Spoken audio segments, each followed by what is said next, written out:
myself again. But it's the only way you're ever gonna learn. You look back and it's all in the past. I'm dwelling on the thoughts I cannot say to you. If I don't say the words, then maybe it's not true. Good evening, welcome along to NUFC Matters with me, Steve Wraith. Sunday evening, 6 o'clock. Ben Jacobs is here. How are you, Ben? You're a little bit under the weather today, so thanks for coming on. Under the weather, which might make for shorter answers or more depressing sounded ones. So if I suddenly start sniffing and sneezing throughout the hour, then I do apologise. But I've quite enjoyed lying in the sun and watching the tennis. Yeah, what a game. We couldn't not talk about that just briefly at the start. I mean, you know, it was going to be a good final with Nick Kyrgios. And, you know, for me, he was everything I expected and a bit more. Even one point telling the umpire to get rid of a woman from the stands who he said had 700 drinks. But yeah, I think he helped beat himself. Djokovic is obviously a world-class player. I think that's his 7th Wimbledon final win. But what a match it was. It was a fantastic game.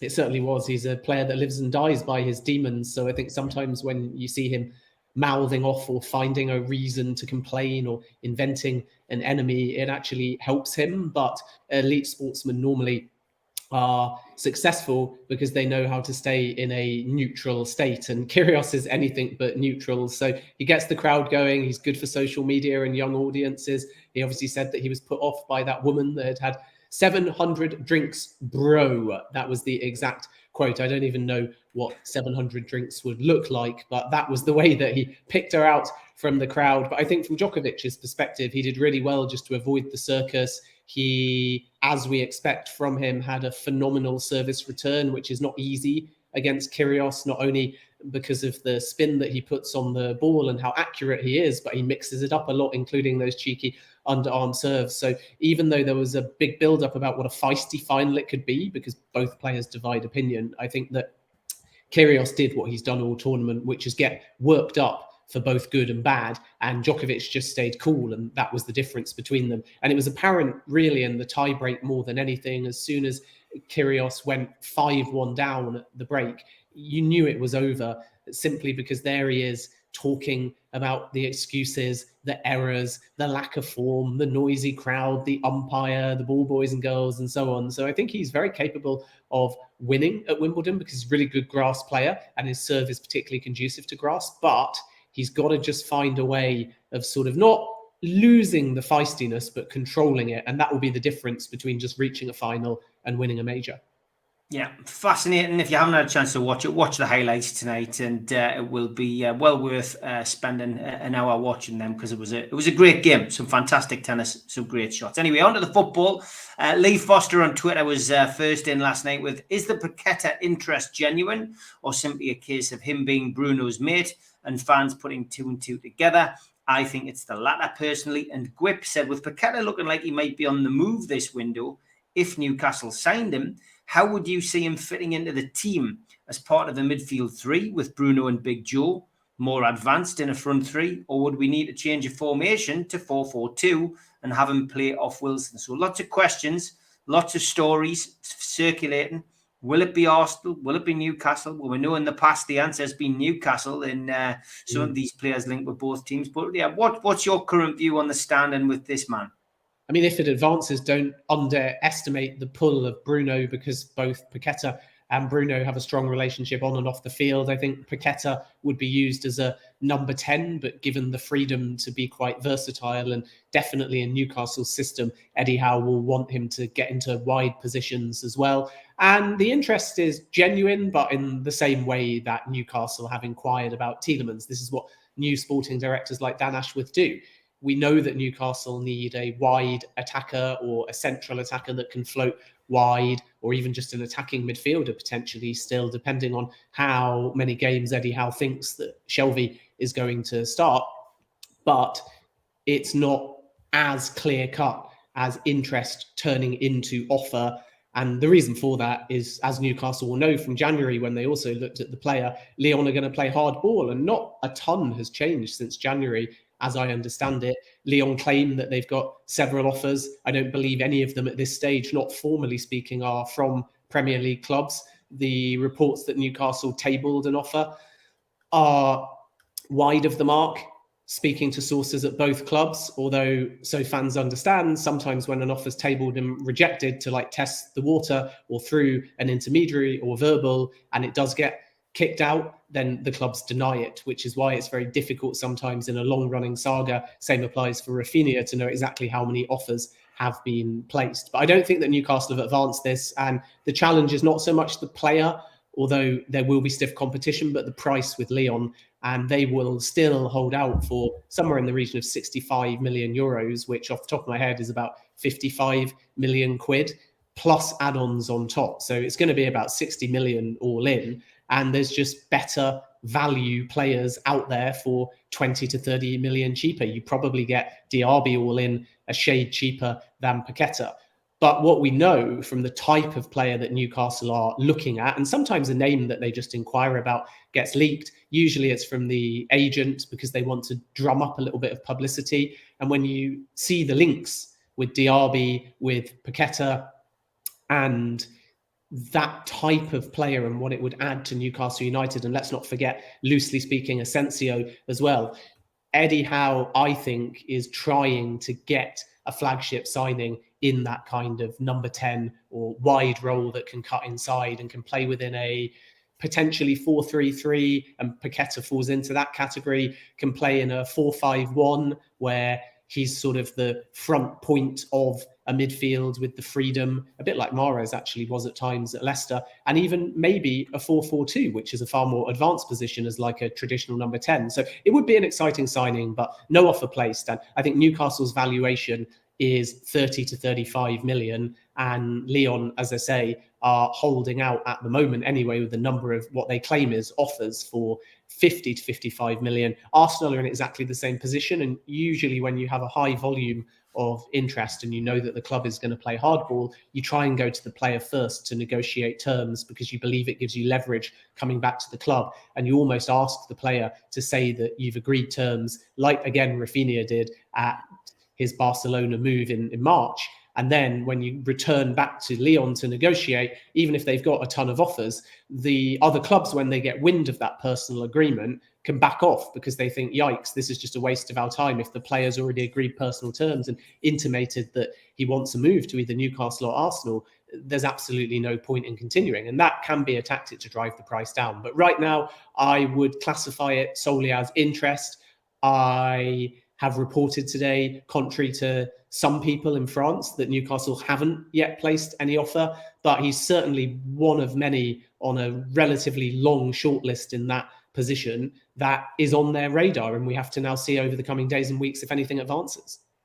Mad Mark says, surely Paqueta is more of a priority for us than Arsenal, seeing how they just purchased Gabriel Jesus and Fabio Vieira in attack, and they really need to target more defensive players next. I mean, it's can never have too many of a good thing, I guess. Dave Avery, he says, I'd like Paqueta, but we would leave ourselves at risk with having so many South Americans given travel for internationals. I guess, whenever there's a South American tournament on the horizon, it can cause a few issues for us. But in the long shot, it's interesting to see what happens with that one, because it's a one which I've said on this show for the last few weeks is, it's been stirred up by the supporters, but, it clearly hasn't been. It's clearly something that could now, potentially happen. So we will wait and see. Tom, getting back to the tennis, says, what am I missing about tennis? The crowd's got to be quiet because the players have to concentrate. Yes. Do footballers and boxers not have to concentrate? Yeah. It's interesting. It's an interesting point, isn't it? I think if you do manage to catch Kyrgios, he's a bit like John McEnroe. He seems to have to get rid of the negative energy by shouting and bawling, and not so much at the umpire, although he has done a bit of that. He tends to grumble and moan at the umpire, but he tends to shout and bawl at his team who are sitting in the stand. So, it's down to individuals. And I think with football, it's a team game as well, isn't it, Ben? I think that's the other thing. You're one person can be affected by the crowd and can have a bad game, but, there's 10 other players on the pitch. Whereas with tennis and boxing, it's an individual sport. Well, I think also you have to look at the dynamics of a tennis court versus a football field. And I know some fans are relatively close to the players, but you still sometimes have a track or a bench, whereas tennis is a little bit more claustrophobic. So arguably you've got more chance of hearing things directly. And you certainly see that from tennis players when they have banter with the crowd. They can quite clearly hear everything. I don't think there's many footballers, except perhaps when they run to pick the ball up to take a corner, that would ever say that they're that aware of what's being shouted at them. And even managers say if they're trying to bark out instructions, it can be really difficult in a football stadium to be heard. So there's that. There's the fact that, yeah, it's a team sport, football versus an individual sport, tennis.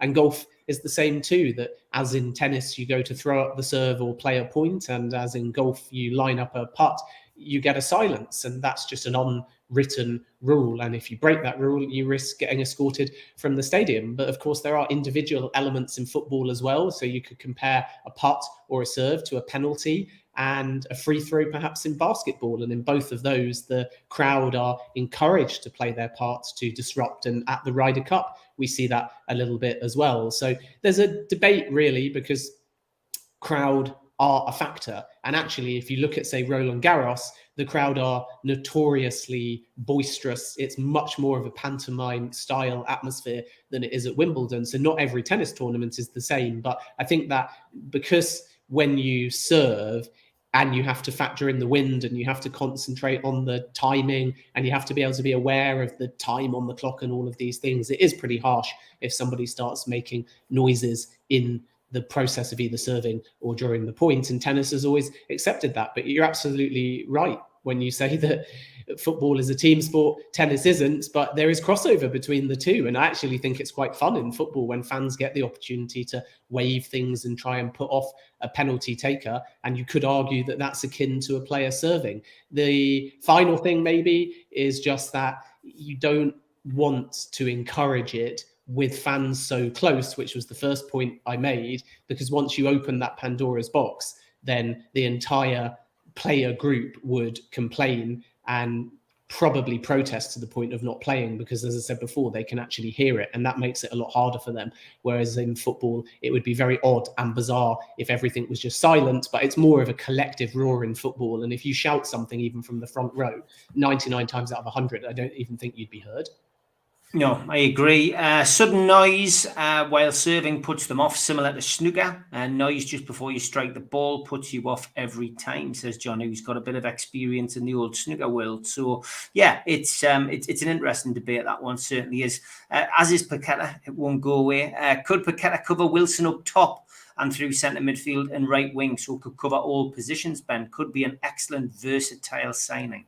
Yeah, he does have that ability to drop into attacking midfield, to play centrally, to play behind a striker. I'm not sure that he would thrive as a focal point at Premier League pace, and he can get out wide. So he ticks a number of boxes for Newcastle, and Diaby falls into that category as well. Asensio likes playing on the shoulder of defenders centrally and has experience playing wide too. So the logic behind all of these names being linked with Newcastle United is to find somebody that's versatility, which might suggest, particularly on the road, that Howe's going to switch things up. And what you want from these type of players is the creativity and the pace to do damage, particularly if you don't have that much of the ball. But I think that Wilson is still what Newcastle are planning as that focal point, even though he's in his 30s. They're not looking to replace him this season in terms of freezing him out or picking someone instead of him. They just know, Newcastle, that they need a replacement or a partner sooner rather than later due to his age and the fact that, unfortunately, he's been injury prone since joining Newcastle. And it's all very well having the goals and looking at Newcastle on paper and saying that we're good enough for European form. But as soon as you remove one or two players, that's the key difference between Newcastle and, at the moment, the so-called Big Six, that even an Arsenal who blew Champions League football, even a Tottenham who won Champions League football, even arguably a West Ham United now, they've all just got a little bit more depth than Newcastle United, if you're gauging the squad on paper based upon top half of European standards. So I think that Howe won't get that depth overnight. So what he's looking to do is find cover in key areas if he can get it.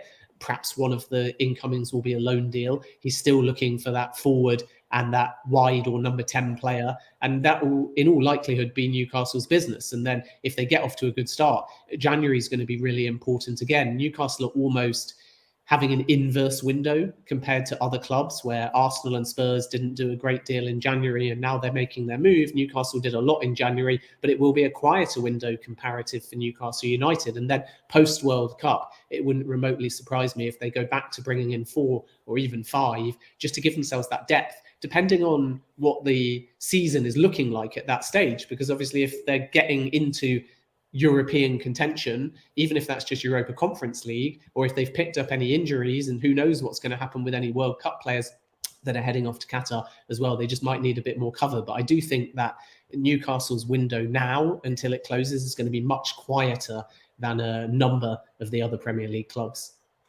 Okay, one of the questions we have on Twitter was from Stephen Locke. He says, in terms of incomings, has there been any progress, and how many more new signings do you anticipate coming in aside from the 3 already signed?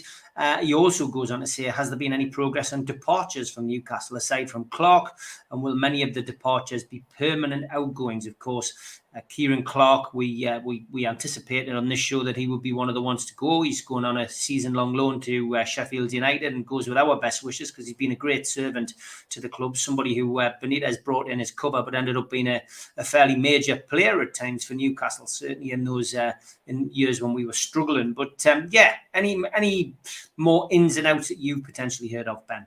Well, I think, as I've just said, it will be probably only 2 as far as flagship or first teamers coming in, unless there's any late opportunism within the window, or of course any unexpected outgoings like ASM, which is still a possibility. I think the outgoings that you've mentioned, Clark to Sheffield United, and I think that Middlesbrough and also Charlton Athletic, from what I gather, are looking at Dwight Gale as well. So he's one that's also going to be out the door. And then new name-wise, not a lot has changed really. Ekitike deal is off. Broja is still a big Newcastle target with fierce competition from West Ham. Broja has not flown out to the initial part of Chelsea's tour in America, but is going to join them. And then Thomas Tuchel has always said that he wants to assess. But the challenge with Broja, I think, as I've said before on this show, is that you can't just look at it from what Chelsea want. Because if Broja says, I don't want to go out on loan again, and Tuchel says you're not quite there for first team football involvement on a regular basis, at that point, you might see Chelsea suddenly cash in because the player is controlling the narrative there, simply because he's been on loan at Vitesse, he's been on loan at Southampton, he doesn't want to keep going out on loan. And sometimes I think fans connect a swap deal or a loan and they don't think about the footballer, their life, their family, the location, the constant movement.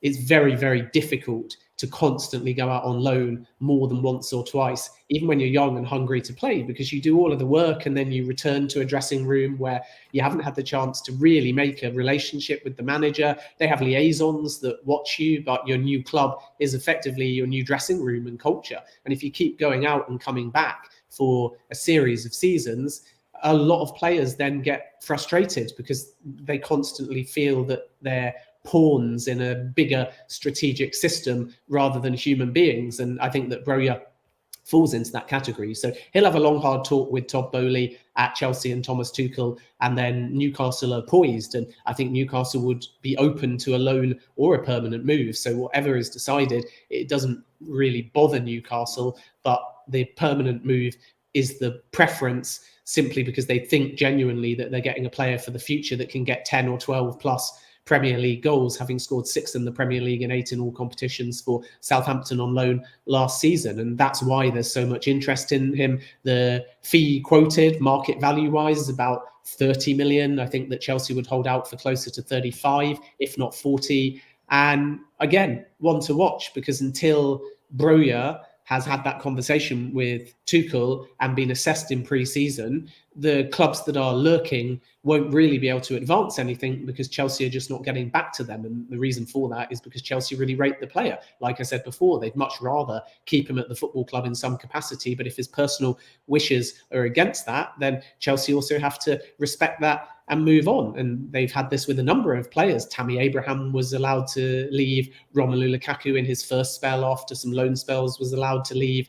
And both those players scored goals for fun. Obviously, when Lukaku came back, it didn't quite work out at Chelsea, and now he's on loan again at Inter. But that is the opportunism when a club like Newcastle that perhaps can offer the player a more focal role and convince the player that they're going to be part of the culture, part of the dressing room, and they can have stability, that's a big selling point compared to Chelsea if you're young and peripheral, despite the fact that Broja does know that he's highly rated. And the challenge for Newcastle with Broja really is just the fact that in an ideal world, I think he would like to stay in London, and that gives West Ham a slight advantage. But Newcastle and West Ham and a few other clubs are circling him. Napoli are having a look as well. We know that they're in the market for a striker. It's highly, highly unlikely, despite their open interest, that they'll get somebody like Cristiano Ronaldo. And then at the complete opposite extreme, Broja ticks a lot of boxes, but their finances may not allow them to afford him unless they first get rid of somebody like Koulibaly, who the club are reluctant to sell. So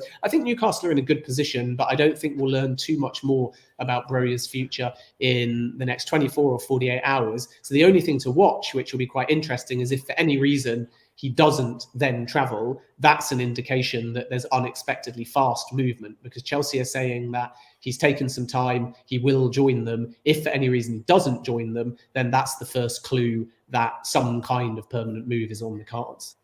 Tom wants to know if there's any news on a striker. All there seems to be talk on a right winger, but for me, we need another quality striker in. Again, I think that could be one that goes till the end of the window. Yeah, very possibly. I mean, there's no chance of getting Ronaldo, so don't waste your money on, I think it was 33-1 odds. Osimhen as well isn't going to be a possibility. And Broja, I think at the moment, is the main attacking target. And there's sort of wind from the Newcastle end that they may sign 2 or at a maximum 3, and one of them might be a loan deal. And I think that's planning for the fact that Broja could still be made available for a possible loan. But beyond that, not too many targets that Newcastle have pursued. We know that they came in for Rafinha and had an interest in Richarlison. Both of them, unfortunately, were not possible due to a lack of player interest. They've looked still at Dominic Calvert-Lewin. I haven't chased that one in probably the last 72 hours, but the last I checked in with some Everton sources, it didn't look very likely or too much substance at this stage. But I think the longer the window goes on, the more, especially if a loan comes up, Newcastle might move, because they just know that the loan is lower risk and they will need that cover. I'd feel pretty uncomfortable if I was a Newcastle fan if the first ball was kicked and there wasn't some kind of Callum Wilson backup in the side. And I know technically that's Chris Wood, but he's a different kind of player. And then the name maybe that Newcastle fans would love is Dybala. There's nothing there at the moment, so it is just pure rumour and speculation according to the player's agent, and he's being linked with Manchester United, he's being linked with Arsenal as well. Nothing yet, but the beauty with Dybala, who's used to playing in black and white, by the way, is just the fact his wages are not actually that high. You could probably get him with a pay rise for around about £125,000 a week. I think his wage demands at the moment are 100,000. So there's a real opportunity for a Premier League club. Still nothing advanced, and because I wouldn't want to fuel false speculation, Newcastle's interest in Dybala doesn't exist at the moment, which either means that they feel they cannot get the player, or simply they believe that there's others on their radar at the moment that are better fits. And Dybala's a sort of strange one, really, for me. And I think if we were talking 2 or 3 years ago, potentially, we would not only have twice the interest in the player because he was about 25 at that point, but the price, the wages, all would have been sky high. And I'm talking specifically about 15-16, I think it was, and 17-18, where he got 19 and 22 goals. Last season, he only scored 10 in Serie A, and the season before, only 4, and he didn't play too often. So he's one of those names that when you say it, everyone's like, wow, that would be quite interesting. But then when you actually look at the form of the player, and if we were talking hypothetically about Newcastle United, the fit of the player, I'm not so sure that Newcastle should be prioritising him. And as I understand it, they're absolutely not at this stage. Okay, plenty of questions coming in. Keep them coming in with, with the usual YouTube link. And this one is from Ryan. It says, Ben, does Tchouaméni have an effect on Asensio in the Madrid pecking order, or does he have a winger to join Madrid for that to happen? Of course, big links with this guy. It's another name that we've seen circulating in recent weeks. What's your thoughts on Asensio? I think he's a really good player. That's the first thing to point out, and in all likelihood will be allowed to leave Real Madrid. But the caveat to that is the fact that from a Real perspective, they still might want that little bit of depth. And Asensio is only 26 years of age, and he's another one that is extremely versatile. He can play in central midfield, attacking midfield, and winger too. And he's been capped almost 28 times for Spain. So the interest in Asensio is very real from a number of Premier League clubs. But again, from Newcastle's perspective, I don't think that they're leading in this race. He had a really good season, actually, in La Liga last season. So from his perspective, it would be a shame if he's kind of shepherded out the door. 10 goals in La Liga in 30-odd appearances is a really, really good return. And I think that he'd take very well to the Premier League as well. The challenge for him, perhaps comparative to Paqueta anyway, and Diaby, only in my opinion, having seen them a little bit, is Asensio for me is not going to displace Bruno with ultimate freedom in that box-to-box or attacking midfield position. So would more likely be used in a wide position. And I still think there's a question mark, particularly when the pace of the Premier League is factored in to his decision-making and his crossing. He's a goal scorer. He's got a good touch. He's an intelligent footballer. He's creative. So I'm judging him quite harshly here because he is a world-class player. So whoever he joins will get a really good squad member. But I just think that because of Newcastle's system and where he prefers to play versus where other players are, it's again not necessarily a fit. But unlike one or two others that we've spoken about, like Dybala, Newcastle have looked at him over the last few weeks. He's on their radar. No bid has been tabled. No talks have started with Real Madrid, but they've definitely connected with his agent to find out the score. And they feel like the player could be open to a Premier League move. And the other thing to point out is, contrary to reports, my understanding is that Newcastle don't have any interest in him. So Newcastle wouldn't be up against a side like Liverpool that had Champions League football to offer. So it's something to watch over the course of the window. And I know that on this show in particular, we're saying something to watch. And other fans of other clubs may be like, we just want news, and Newcastle fans might be like, why is it being so slow? But this is where Newcastle are at because of their January spending, because of financial fair play, because of getting in Pope early and Target as well. They are in a position where they don't have to rush anything. So they are going to see who's out there in the market. They're going to take their time negotiating. And unless a rival comes in with a bid that forces them to up their game, there'll be no rush. They want to see who's available out there in the market. And part of that, a bit like Bowley at Chelsea, in my opinion, is that Dan Ashworth is new. So he will have done his due diligence whilst on gardening leave, but due to NDAs and the manner in which he left Brighton, which is normal for any sporting director, he really is quite late to this window in terms of being able to get totally hands-on. And given, as I say, Newcastle probably only needs striker and winger, they would like to get both in, and they obviously tried very hard with Ekitike, but they've got the two players I mentioned, they've got Botman as well, and if they're only going to sign 5, then there probably won't be a ton of movement between now and certainly not the next 2 weeks. But what we will get is clarity as to who their number one target is. At the moment, we know the positional sense of where Newcastle must strengthen, which is striker 1 and probably winger number 10 to somebody versatile. But beyond that, I think it's fair to say at this stage that Newcastle are still casting their net quite wide with their recruitment and in absolutely no rush to get a panic buy-in, because there's plenty of time left in the window, and the form that they finished the season in, it gives everyone at the football club confidence that the current crop of players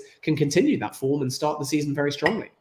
Big shout out to our sponsors, Spider Miner, worldwide coverage from the lads, the only cryptocurrency miner that can mine 5 different cryptocurrencies at the same time whilst using virtually no energy. And it's VPN protected. Buy yours now at www.miner.spidervpn.org. Thanks to Skips and Bins, telephone 0800 25 45 25 3, email inquiries at skipsandbins.com, website www.skipsandbins.com, easy contract free and pay as you go waste collection. Thanks to L&G Family Funeral Directors, who are 1913897245, and a Garden of Healing Dispensary, CBD hemp and cannabinoid specialists, www.guhd.com. Thanks to qtechshop.co.uk, the makers of pool tables and snooker tables in Wolves and Newcastle, and the guys who run our website, NUFCmatters.com. Thanks to Cleakai, meet the new Game Over screen, drop into a ClearRun device near you, available on Apple Store, Google Play, and clearrun.game. Thanks also to Mr. Vickies, and you can find them at mrvickies.co.uk or telephone 01768 210 102. Thanks to Media Arts for all the help with the video side of things. If you want to subscribe, hit the Newcastle Legends logo in the bottom right-hand corner and you can subscribe for free. Still do 7 shows a week. Hit the thumb up to like the video, click share to your social media, and drop into the comments box to speak to like-minded Newcastle fans. We're also available as a podcast on iTunes, Spotify, and the rest usually goes up 24 hours after the show has finished. If you want to help the channel, then you can click join underneath, or you can make a donation by hitting the $ in the chat. Or you can go to the QR code using your smartphone, and that will take you straight to the membership side of things. If you want to take a £25 membership, it's a one-off payment. You get a cup, a pen, a scarf, and a membership card, and entry into the monthly draw. If you're a subscriber, we do give you a car sticker for free. Just email john@nufcmatters.com. And don't forget, we also support the food bank on this channel. NUFC fans, foodbank.co.uk is the place to make a donation. The Alan Shearer Ball is still ongoing, limited to 99 tickets. Enter now at nufcmatters.com. Don't forget as well, we've got a wide range of t-shirts at the shop. NUFCmatters.com is the place to look. Just click shop, and there's plenty there for everybody. We've also started this off today. NUFC Matters Super 6 score predictor. Join the NUFC Matters gang. Enter into our own league. £10 an entry. It's a cash prize winner every month. Exclusive Manager of the Month t-shirt. And a cash prize for the overall season winner. A trophy and Manager of the Year t-shirt as well. Sign up now at NUFCmatters.com. Already a few people in there I've seen after putting it out on Twitter earlier. But get yourself involved, makes it a little bit more interesting, should be well worth joining. And don't forget as well, big boxing show at the Stadium of Light next Sunday. A whole range of Northeast fighters from both sides of the water, and 12 fights for 50 quid, professional boxing, the Summer Rumble. It's the 10th year of this wonderful show, and well worth going down and supporting the local pro boxers. As you know, I do a little bit of true crime on here, and yesterday's show is now up there and live. Robin Perry, the journalist, has written a new book called I'm the Yorkshire Ripper, Conversations with a Killer. And Alfie James's story is quite remarkable. He actually had a pen pal relationship with the Ripper, visited him, recorded him over numerous years, and that's what the book's about. So Robin has brought the book out. Well worth a read and well worth a watch the podcast. You can find that in the true crime section now. Okay, back with your questions. Quite a few flying around. Paul says, do you think that Howe will want all the new signings in by the start against Forest, or do you think you'll be happy to go to the last week of August, Ben? I think a lot just depends on the first few weeks of pre-season. Ultimately, managers tend to look at this two ways. If the target is long-standing and clubs plan a few windows ahead usually, then of course the manager wants it over the line as soon as possible. And you've got kind of three, loosely speaking, deadlines that managers look at. There's are they going to be here for the first day of pre-season? Are they going to be here for the first competitive game of the season? And are they possible to get within the window period? But you also have to remember that when you are confident in an option, so Arsenal and Tielemans is a good example of this, you sometimes wait because you want to assess what you've got. And one of the best ways of working out if a player and their qualities is a fit is actually training with your current squad, integrating any existing new signings and seeing how you start the season, and then swooping at the last minute. So I don't think there's ever a manager that would tell you they don't want to utilize the full window, because something in the season might change Eddie Howe's mind, and suddenly out of nowhere, Newcastle could have a new priority position based on the fact that someone doesn't hit the ground running, an offer comes in for ASM, there's a significant injury to a player, and so on. But I think with the striker of all targets, that's the one that Eddie Howe wants in by the time Nottingham Forest comes around, just so he's got depth there and isn't only reliant on Callum Wilson and Chris Wood, as far as actually defined strikers for goals. ASM will chip in, Bruno will chip in, but I really think Newcastle are looking for somebody like a Broja that they believe can score 10 goals and contribute throughout the season. And that's not a huge tally, but 10 goals plus, let's say, 7 or 8, who knows, maybe more from Bruno, and then Callum Wilson still might get 10 plus and may well even try to target 15. I don't know how possible that will be, but he's obviously good enough if he hits the purple patch. And then before you know it, Newcastle are scoring freely with versatile players in lots of different positions. But you can't really do that with Wood and Wilson, in my opinion, simply because they can be paired together, of course, and it helps to have a big man. I mean, Newcastle kept on historically to Andy Carroll for long, long periods. And even though he didn't play as often as he would have personally liked when he came off the bench, that's the option that you want when you have to go route one, when you need a bit more aerial height and so on. But I think that Newcastle's aim with the striker won't be to get another player in that mould. They'll be looking for someone more in the Wilson mode, and that's the one that Howe I would say, desperately want in before Forest. Anyone else? I think he's perfectly happy to wait and assess. Okay, Stefan says Andrea Bellotti, one free transfer from Torino, age 28. He can be back up to Wilson and maybe get a place in front of him. He'll push Wilson, that's for sure. Thoughts on that? Well, I really like Bellotti. I think that Monaco are probably the favourites. Good free transfer and still only 28 years of age.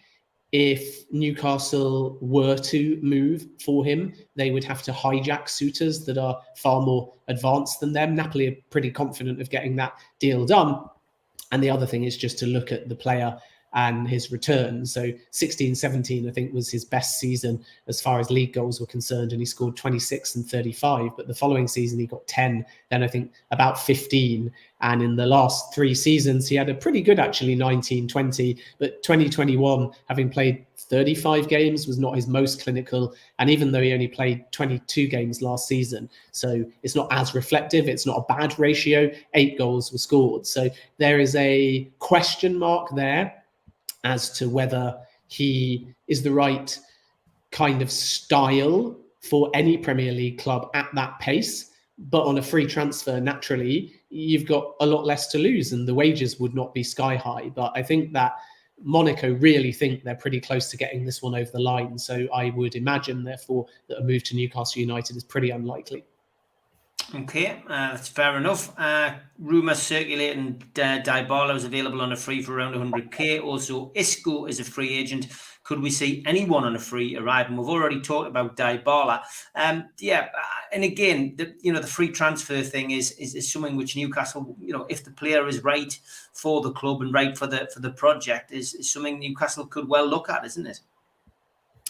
Yeah, it's about convincing him, because I think he still feels he's good enough to play Champions League football, and he's already rejected an offer at Roma, who have got Europa League football. So it's about luring him over and how taking a direct role in pitching where he fits in. And I think with a lot of names linked to Newcastle, when they've actually moved in the market, they've been very sensible with both the money paid, the agents' fees, and the wages. But I think your only real chance at Newcastle of getting Isco is by putting an incredible financial package on the table. And I think Newcastle are wary of that, simply because they don't want to set this precedent that in their first summer window, now relegation fears have probably been allayed, that they're spending crazy money. And I think that Isco is going to be in high demand.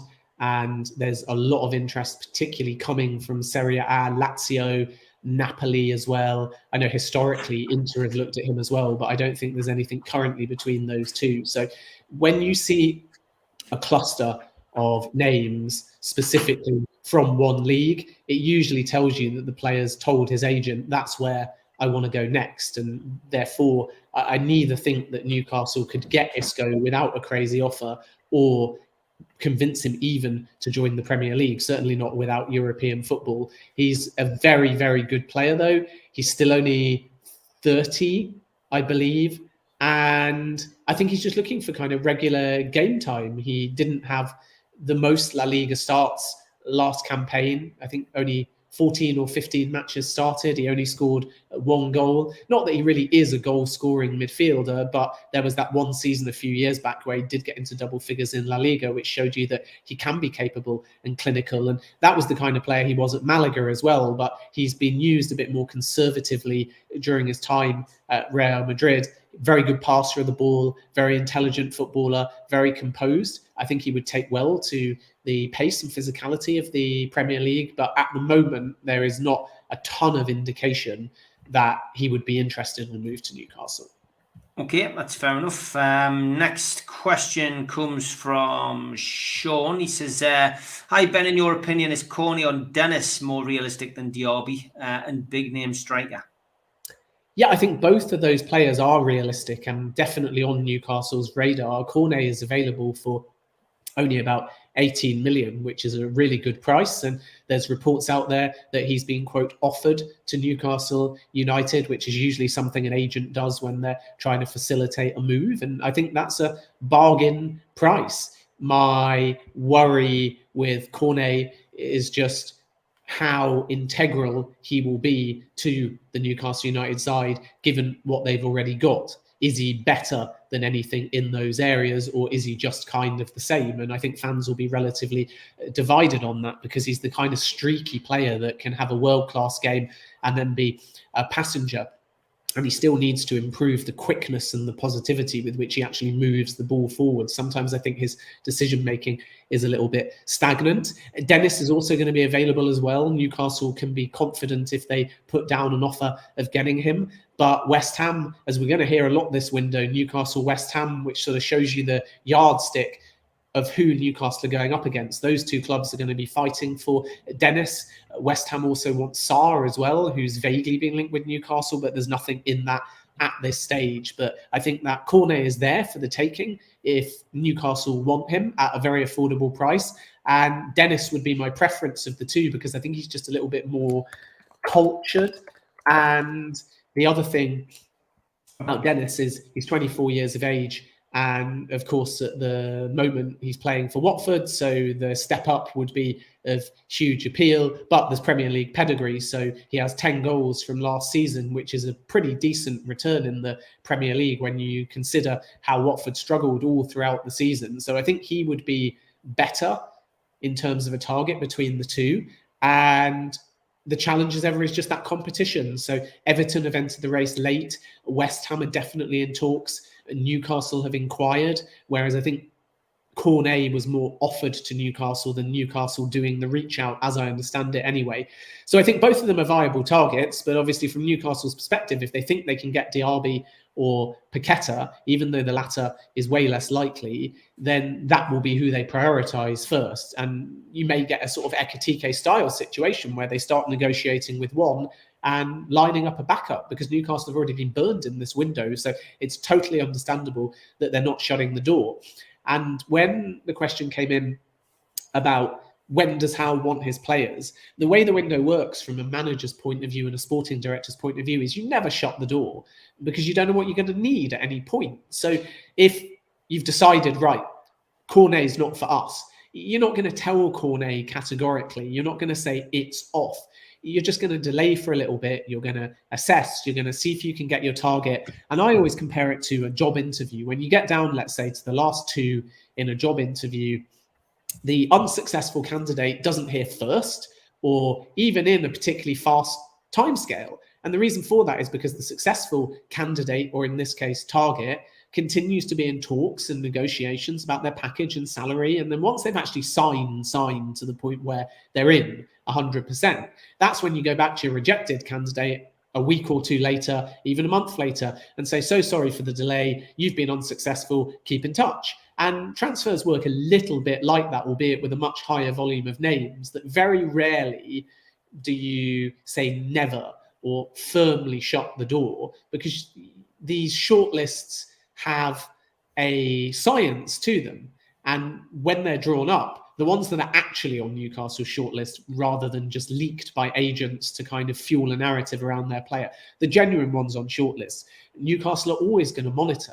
Because if you have a player like Dennis, let's say, and even though I don't think this will be the case, so it's not the best example, but let's just say hypothetically he doesn't leave, And then by January, you've got 12 goals in the Championship and Watford are top, then Newcastle might change their mind. But if you burn the bridge and say sorry, then the player remembers that and they feel like a second choice. So the courtship around the player is really important to make each individual, even the rejected ones, feel sort of wanted at the football club, as long as they're genuine names on a shortlist. So Cornet and Dennis are there, and Cornet is a good value option. And then the dream signings and players like Paqueta and Diaby. Paqueta, I think, is going to be problematic for Newcastle. It's just my personal opinion. Whereas the intimation from Diaby, even though we've not really seen any more movement, is that the player himself would actually be open to Newcastle, but isn't short of options at the moment. And then the secondary thing is about agreeing a package and a fee. And once again, Newcastle, as they've shown with Botman, as they've shown with Ekatike's agent, they are trying to keep their negotiations as sensible as they can to make sure that they don't get milked as this new Saudi-funded cash cow. And Dan Ashworth has to be very careful about that, because he's been in a lot of high-profile environments and he clearly is one of the elite sporting directors. But one thing that he's not done is been a sporting director at a club with money. So that's a different kind of negotiation, and it's good so far to see him holding his ground. Okay, lots of comments coming in. Senk says Chris Wood was a £25 million wasted. We could have used that money to buy Osherman or Paqueta or Diaby. Russ says Arsenal are splashing the cash this summer. I'm sure our takeover has given other club owners a kick up the backside to spend big, especially Arsenal. Hope Paqueta joins us over them, just like Bruno. Ian is certainly putting the world to rights with regards to PIF in the chat. He says PIF could buy every club in the Premier League and not even Burp. Gabriel Barbosa, similar to Wilson, Brazilian. Could this be possible, says Sean? I think Barbosa is a really interesting one because, as you say, he's very, very similar to Wilson. And I really like him, by the way. I think he's a very intelligent footballer with quick feet. That's the first thing to say. And he's got a lot of intelligence too. So that fits into the mold that Newcastle are looking for. And again, as far as Premier League clubs are concerned, West Ham have been linked and Villa have been linked as well. So those are the two sort of Premier League rivals for him as we currently stand. And, you know, Newcastle seemingly are going down this South American route and trying to not just sell to players using Eddie Howe or Dan Ashworth, but players that they know and get on with as well. And I think that Barbosa is an absolutely quality player. I've seen more of him actually at international level than I have domestically. But what I kind of like from the sort of 20 odd games that I've seen him play for Brazil in particular is how selfless he is. And he seems to fit quite seamlessly into a number of different systems. He's only actually got one cap.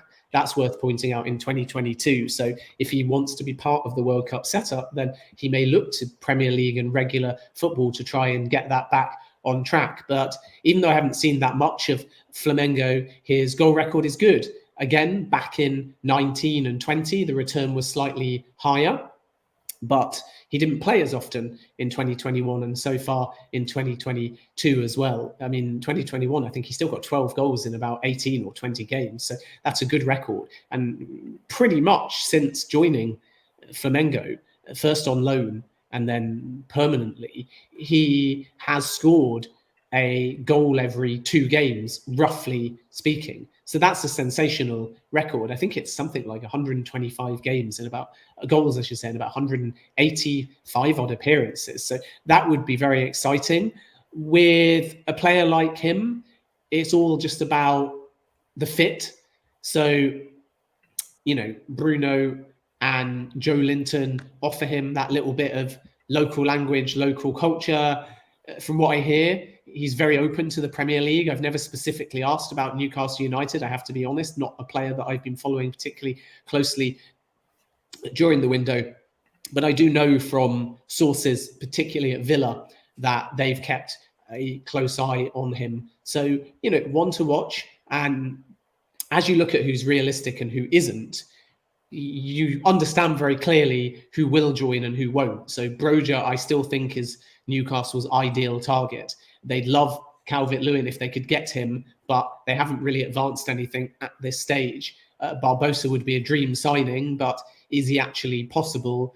And where's the other demand? And I think that if Newcastle are up against Villa, they've got a very good chance of landing him. But if an Italian team comes in, and the Brazilians often like going over there, then it might be a harder sell, because they sort of enjoy that pace of football and they thrive at that pace of football just a little bit better. So it's possible for sure. I don't understand anything to be advanced. I don't understand that Newcastle have prepped any kind of offer there.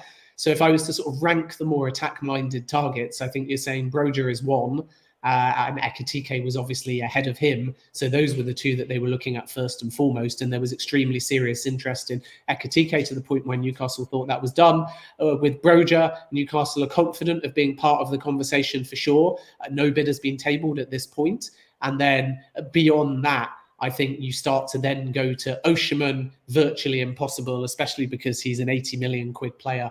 And I don't think that Newcastle are stumping that up. And then Paqueta, I've got to be absolutely honest, I think won't happen solely because of the price and the level of interest elsewhere. But that's just my personal opinion. But make no mistake, Newcastle are in that conversation as well.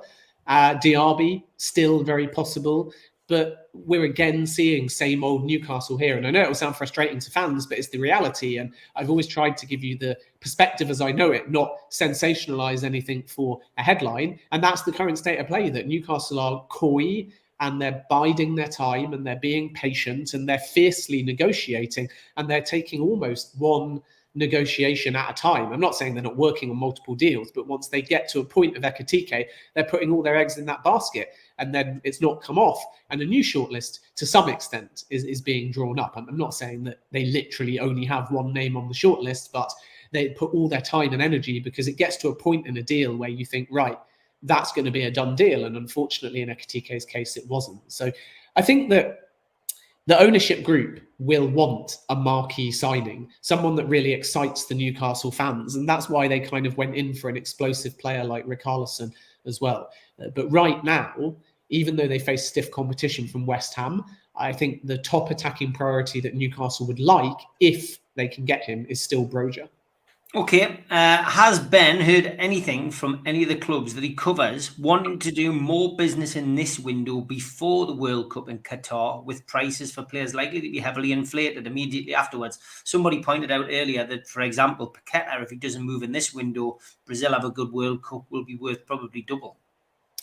Yeah, and also, depending on how the season starts, an undecided player can just choose to stay at their club, and the individual may not want to move immediately after a World Cup. It's a very unsettling time for a player, and they don't like having a possible transfer hanging over them beforehand. And then after the World Cup finishes, they go back and spend time with their family, and that can be quite a challenge to move. So we always see movement post-World Cup. You always have that World Cup wonder that goes somewhere for sure. So I think you're right in the sense that some prices may be inflated. Perhaps the most famous version of that, even though he did quite well to begin with at Everton, but immediately after the World Cup where he made his name, James Rodriguez, it was a good example of that. And there's lots more players that get that 5-10 million added to them because people take a punt on the next hot thing or the player that breaks through on the world stage. So the early business, I think, is down to a mixture of things this window. One is the World Cup and teams wanting to get themselves in order, particularly Premier League clubs, because a team in the other Big Four leagues is well used to having a winter break, and the Premier League are not. So it's a very different strategy, and Premier League clubs are going to have to learn to work within that in terms of how the finances are affected. They know what a World Cup does, but they've never had a mid-season World Cup. And I still think that that will have a variety of players, if they've had good domestic seasons, not wanting to move. And then the other factor is just that even though Newcastle don't fall into this category, many clubs had slow Januaries, and the healthier clubs financially have still been able to offset more losses than they would usually do based on COVID. So they can therefore find more money in the Premier League's profit and sustainability rules, because the Premier League version of financial fair play and financial fair play itself with UEFA has effectively been softened. And everyone talks about it being softened and Everton benefiting, and they have, clearly, but that is at the negative extreme. But at the positive extreme, why do you think that Spurs can invest another 100 million? It's Champions League money, of course, but their big spending is also down to the fact that they're a relatively well-run club financially, and with extra COVID losses that they can knock off their books, they can spend more and quickly. And I think that Chelsea will fall into that category as well. Whereas Newcastle have a bit of an inverse window because they spent quite heavily in January because they needed to. And that's why I think they'll be quieter now, because very rarely do you see, financially speaking, a club in back-to-back windows spend 200, 250 million. And I'd also add that you have to ratio everything. So sometimes we forget that 5 seasons ago, a spend of 250 million would have been insane. But by the end of this window, let's look at what the middle ground is and then see where Newcastle are. And it just happens every so often, unexpectedly, that you suddenly do the maths and you realise that the market value for an average player is suddenly 30 million and not 10 million. And even though we've always had, 300 million is sky high, 250 million is sky high. If clubs that are healthier can spend more under the adjusted and more lenient COVID rules for profit and sustainability, and the market value is just increasing, then that might be an average spend of 20 or 30 million more. So then Newcastle could hit, 150 million, 175 million. And that will seem quite high, even if it's only for 4 or 5 players instead of 6 or 7 or 8, even if they don't get a marquee signing. So I think I'd like to come back to that question at the end of the window when we can see what the median spend is. I don't think that because of the World Cup or due to COVID, Newcastle will be anywhere near the top 5 of spenders during this window in the Premier League. I also don't think they'll be in the bottom 5. So they could end up setting the average number, which would then show you how sensible they are trying to be. And that's the kind of worry for your rivals at the moment, that the big 6 are waiting. When are they going to make a move? Which player are they going to come in and take from us? When they get that first marquee signing at their peak, who else is going to follow? And this is almost like how a franchise is viewed, that you can be average or mediocre as a franchise, and it is through a draft, not a signing, but you suddenly get like a LeBron James at your club, and then everybody else wants to come and you've got more trade options. That's the American way in the transfer market. I think the advantage of Newcastle making a sensible but statement signing is just the fact that then every other player they start negotiating for, in the same way that Bruno might be able to put in a word for Paqueta, fans will put 2 and 2 together there. I don't think it will have too much weight, as I've already explained, but it's possible. You certainly can't discount wanting to play with a friend. But imagine if a Neymar arrived, or a younger equivalent of Neymar, even a less sexy sort of player like a Tchouaméni, purely hypothetically, that raises the bar. And then it says to every other player that you're competing with suddenly, not against Villa, not against West Ham, not against Leicester, you're competing suddenly against Arsenal and potentially Chelsea. And there is some overlap already, because we know that Newcastle tried, for example, for Richarlison. They had an interest in Rafinha as well. So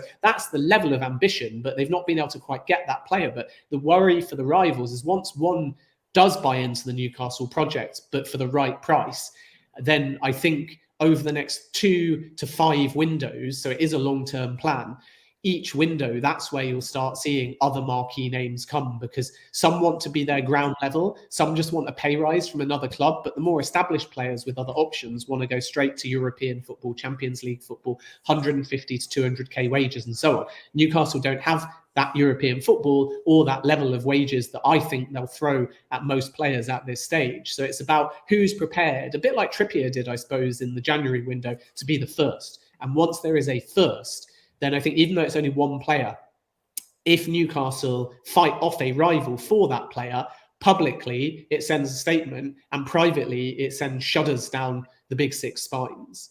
Final question. As a Leicester fan, what's your take on our young talent, Elliot Anderson? Personally, I'd give him a squad number. Needs to be around the first team. A lot of people point towards giving Elliot Anderson a chance rather than spending money on Anthony Gordon. Yeah, Gordon's not available, though. That's the first thing to say. Everton are doing a sort of Declan Rice on that one. So there's no possibility of Newcastle, or in all likelihood, any club getting a Gordon. And I think that Bristol Rovers at the moment are just waiting and seeing. He had that incredible end of season where he was the hero and they got promotion. But I'm not sure that Joey Barton is the right coach to develop his career. He shone on loan. We know that Barton wants him back.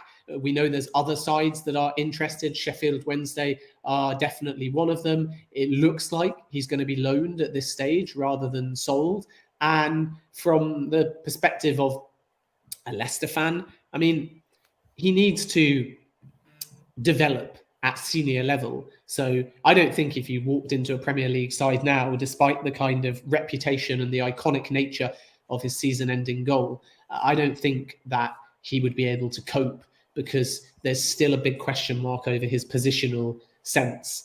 And when you are kind of floating in midfield, which is a negative thing, by the way, not a positive thing, you risk being unaware of what's behind you. And that's the one area that I'd like to see him improve a little bit more. It's not a huge criticism because he's only 19 years of age, but I think that you would find that counter-attacking sides break through him pretty comfortably at Premier League level. So I would be surprised if it's not either a sale or a loan to a League One or Championship side. Bristol Rovers want him. They feel that that's the level. Sheffield Wednesday want him. Luton have made a serious inquiry as well. So I think it's Championship or League One for Anderson. And from Newcastle's perspective, they probably will want to give him another season, but I'm not sure that Anderson's really decided. And that's a factor, again, a bit like I said with Broja, that it isn't just a Newcastle decision and a potential loanee club decision. It's also a player decision. If he thinks he can get a permanent move somewhere and he wants that stability, or if he speaks to Howe and Howe says, listen, you're still 2 or 3 years off, and then I can't promise you anything, because once you're 22, 23, if you've not broken into the Newcastle United side, it's going to be very difficult. So it's actually quite a pivotal point of his career. So the win-win for Newcastle is sending him to the Championship, which is a step up, seeing how he goes, and then assessing either in January or more likely the end of the season. And that's what I think will happen, providing the player himself is prepared to go on loan again. And I think he will be, because he's only had one loan spell at Bristol Rovers. So it's not like Broja, who's been out to Vitesse, been out to Southampton, and might be asked to do a third loan spell. It's only one loan spell. He's only 19. So if Newcastle tell him that he's part of their future, that's the key conversation. I think he'll be loaned. And the ideal scenario all round will be to a Championship club. I really don't think, even though they got promoted, Bristol Rovers is right for him in the long run, even though from what I understand, he excelled there and really enjoyed his time. Only my opinion, Newcastle fans may disagree, but Joey Barton for me is not an arm around your shoulder coach. He's not a tactician. He's old school. He speaks eloquently. He knows his stuff. He has very organized sides, but I think what he does is gets the best out of his players without necessarily improving that many of them on an individual basis. It's all team. And when you get someone like Anderson that's got the potential to play in the Premier League, you need that Klopp-style management of somebody giving him a bit more of a personal touch. And I don't know a ton about his time at Bristol Rovers other than speaking to a couple of people that are there, but I do know quite a bit about how Barton works behind closed doors. And that's why if I was Anderson, not that my opinion counts for anything, but I would be going to a different club other than Bristol Rovers. Your opinion counts on here, mate. That's all that matters. Thank you for coming on. I know you haven't been well, mate. People asking why I've got a fleece on. Obviously, didn't see the start of the show. He's not well, but thank you for coming on, Ben. It means a lot. Go back to your bed and get well soon, mate. Hopefully, see you next Sunday. Yeah, all the best. Let's hope nothing happens this evening, because I'm going to be fast asleep with the dog in about 10 minutes. But always good to catch up, and no doubt we'll speak next week. Take care, mate. All the best.